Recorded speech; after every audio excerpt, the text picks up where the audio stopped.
Tarehe 19 Agosti mwaka huu wa 2026 majira ya saa 3:45 asubuhi katika eneo la barabara ya Kilwa, eneo la Mivinjeni, Temeke, jijini Dar es Salaam, gari lenye namba T 945 CBG aina ya dafu lenye tela namba T 749 BBP likitokea eneo la uhasibu kuelekea Bendera Tatu liligongana na pikipiki ambayo ilikuwa na usajili namba MC 851 FGP aina ya Boxer, ambayo pikipiki hiyo ilikuwa ikiendeshwa na mtu ambaye baadaye alitambulika kwa jina la Msichoke Mohamed Mnyige, mkazi wa Chamazi jijini Dar es Salaam. Huyu alikuwa ni dereva wa pikipiki. Chanzo cha ajali hiyo ambayo iligharimu watu wawili kufariki ilikuwa ni dereva wa pikipiki hiyo kuhama kutoka barabara ya service road na kuingia barabara kuu ya Kilwa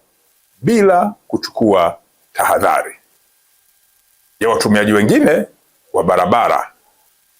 huku akiwa yeye amebeba abiria wawili ambao kwenye ajali hiyo ambayo aliingia barabara hiyo bila kuchukua tahadhari alisababisha ajali na vifo vya watu wawili. Watu waliofariki ni pamoja na yeye dereva wa pikipiki Msichoke Mohamed Mnyige, lakini pia alifariki mtu ambaye baadaye alikuja kutambulika kwa jina la George Louis Nyantora. Huyu ni mfanyabiashara mkazi wa Mbagala Zakim jijini Dar es Salaam. Majeruhi ambaye alijeruhiwa ambaye alikuwa ni abiria kwenye pikipiki hiyo alifahamika kwa jina la William Asheri maarufu kama Tumbo, ambaye ni mjasiriamali, yeye inadaiwa ni mkazi wa Mwanza. Mara baada ya ajali hiyo, madereva pikipiki ambao ni maarufu kama bodaboda wengine tofauti na yule aliyokuwa anaendesha pikipiki ile walijikusanya kwa makusudi na kinyume na sheria, walichoma moto sehemu ya mbele, yani hose ya gari ile. Vitendo vya baadhi ya waendesha pikipiki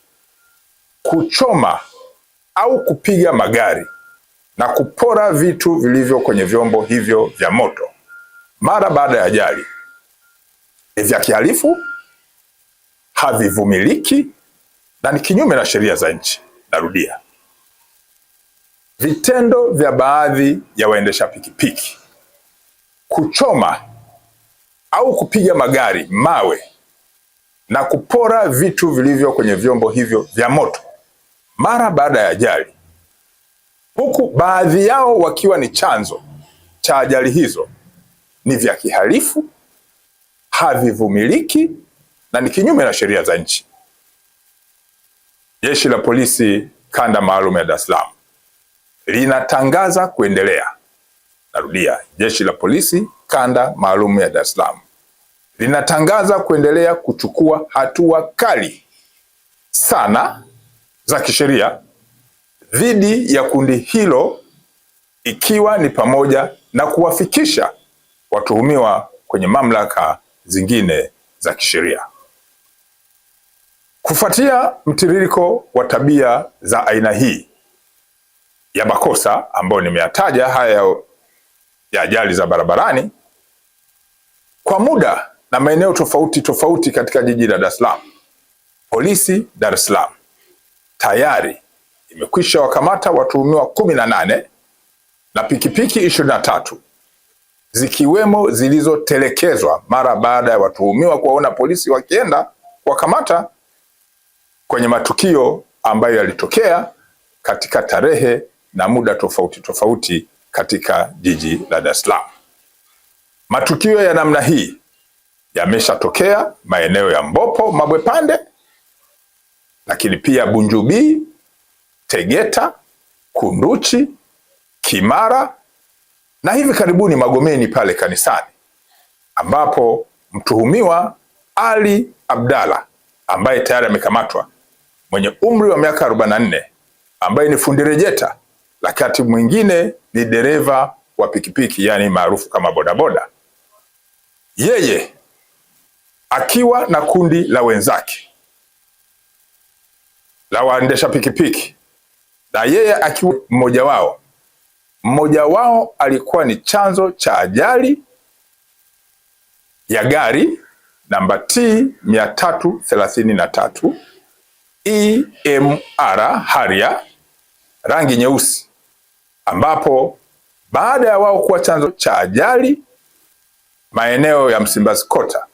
walilifukuza gari hilo. Walivyofika maeneo ya Magomeni kanisani, wakachukua jiwe kubwa wakalipiga kwa nyuma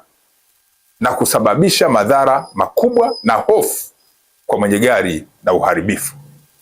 Mtuhumiwa huyo amekamatwa na wenzake na wengine ambao wako kwenye mtiririko wa matukio haya. Jeshi la Polisi Kanda Maalum ya Dar es Salaam linatoa wito kwa madereva pikipiki maarufu kama bodaboda kuacha mtindo waliouanzisha wa baadhi yao kuwa chanzo cha ajali, halafu wanajichukulia sheria mkononi kwa kushambulia